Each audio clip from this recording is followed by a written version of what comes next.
Dr. Bhattacharya, thank you for talking with us. I want to begin with one of your researches that released on April 17th by Stanford, and you're one of the co-authors. And you claim that the population prevalence of COVID-19 in Santa Clara County, where you are now, is 50 to 85 times higher than the confirmed cases now. So why is there such a huge difference? Up to date, there have been about 1,000 people that have been identified with the virus active. So that's a 50-fold difference between, roughly 50 to 60-fold difference between the number of cases that are identified with the virus, with the PCR, the clinical test, versus the antibody evidence. So what that means is that a very large number of people were previously infected that were not sick enough to get the antibody, the PCR test. Basically, most people with mild symptoms, they don't go get tested because they have a mild cold. There's no reason for them to go get tested. Do you know if there are similar situations in other areas of the United States? Yes. So actually, it's in Los Angeles County, in Telluride, in Miami-Dade, in upstate New York.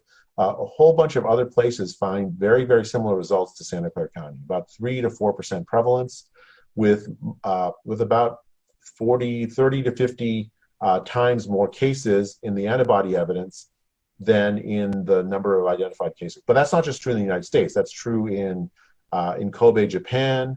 That's true in Sweden. That's true in Denmark.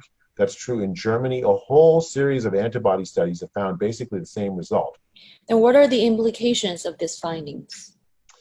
So a few things. One is that the death rate from the virus is much lower than people had realized. Also in Santa Clara on April 22nd, health officials confirmed one death died of COVID-19 on February 6th, and the person didn't have a travel history. That's 3 weeks earlier than a previous report of America's first death on February 29th. What does this mean? February 6th is the autopsy study in Santa Clara County where the coroner in Santa Clara County found some patient who had died on February 6th and had evidence of COVID-19. Now, typically it takes 3 weeks between 3 to 4 weeks between being infected and dying. Mm-hmm. So if you subtract back from February 6th to 3 to 4 weeks, sometime in the first or second week of January is probably when this person got the infection. Now that is earlier than January 22nd, which is or January 21st, which is the previously known first case in the United States. What could be the earliest time that the virus occurred in the U.S.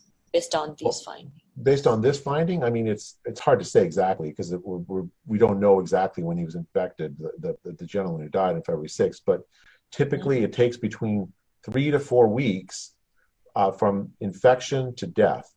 Mm-hmm. So if you take February 6th as the date he died and then subtract 4 weeks, that's first or second week of January. On March 11th, Robert Redfield, the director of U.S. CDC, admitted before a House committee that some in the U.S. who were previously thought to have been killed from the flu may have been infected with coronavirus.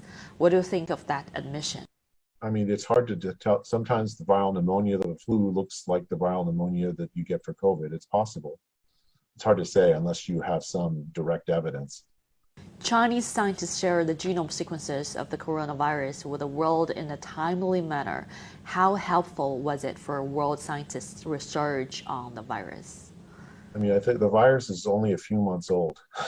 So we've learned a lot about the studies, a lot about the virus in a very short amount of time. And I think Chinese scientists have played an important role in that.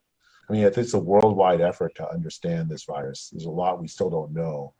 And it's going to take scientists from everywhere to apply with their knowledge to this virus. Yeah, absolutely. China's played an important role in that.